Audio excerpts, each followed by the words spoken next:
Now, I don't know about you, but when I want to escape the craziness of the modern world, I head for a stroll along the coast and enjoy feeling dwarfed by the sea and the sky. Put everything into perspective. Well, maybe you have somewhere your escape. Well, that's the theme of our next piece from Giles Whitehead, who's in West Malling, near Maidstone, and is an artist who seeks not only sanctuary from life's hurly-burly, but also his creative inspiration from the rarefied atmosphere of museums. The drawer of the museum.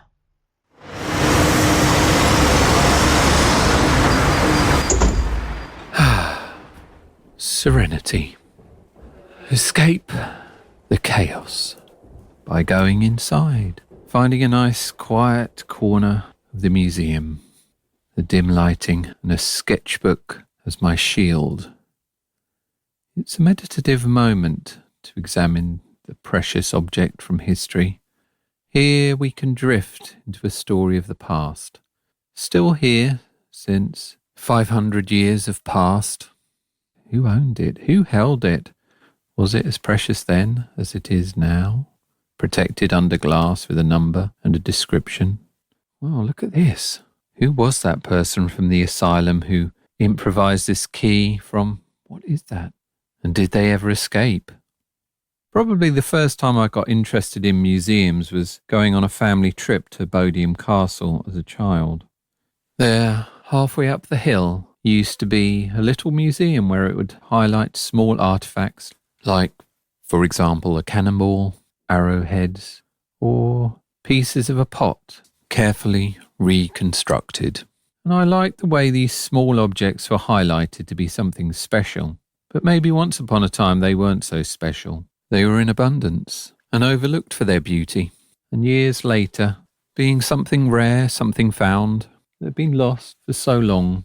My reaction to this day out in Sussex was to make my own museum. My dad having recently built a shed from scratch, and there, on the farm, I'd wander around picking up bits of flint off the road and placing them carefully on the new bench of the shed. My temporary museum of ancient artefacts, with my own invented labels. No, that's probably not an actual flint arrowhead, but a piece of road rubble that was a little bit pointy.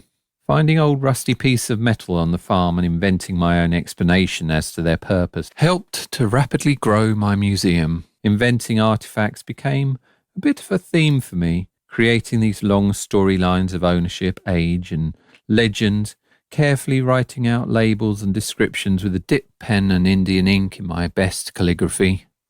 Annually, on the farm, we would get a load of chalk delivered to mend the lanes and tracks, and I'd happily spend hours breaking up large lumps of chalk with a pickaxe to find fossils. I found a really nice sea urchin, and I placed it carefully in a box of tissue paper, and with my family took it to the Natural History Museum to identify it.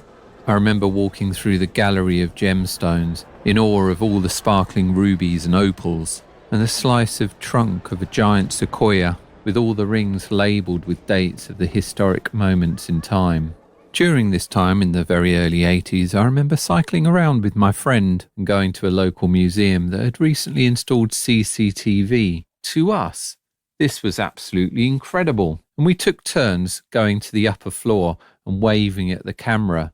Hey, look, I'm on TV. Years later, when I was at art college, my favourite museum to go to became the Museum of Mankind, which was the ethnographic section of the British Museum, housed in a lovely building in Burlington Gardens. There was a particular exhibition that I loved going to, which was called The Skeleton and the Feast, which was a huge gallery dedicated to the Mexican Day of the Dead, full of fun and happy papier-mâché figures of skeletal superheroes and everyday skeletons going about their daily jobs, hurtling around on bicycles piled up with pizzas or driving buses. I remember going to a nearby market and buying a mango and putting it into my army surplus bag with my sketchbook, entering the Museum of Mankind with 2 West Indian security guards on the door. They got very excited when they checked my bag and discovered the mango. Hey, he's got a mango in here. It's a good one. You going to eat it now? It was such a friendly museum where I spent many happy hours drawing, until one day in the late 90s, where I excitedly arrived at the gate with my mango and my sketchbook in my bag, only to find a sign informing me that the museum was now permanently closed. Back at the main British Museum, it's far more frenetic as everyone floods in to see the mummies. Imagine going to all those great lengths to preserve your pharaohs for the afterlife, only to be placed to be gawped at in a hermetically sealed glass case with a number stamped on your foot. These are the types of galleries I shy away from. Instead, I aim for the less trodden, quieter areas.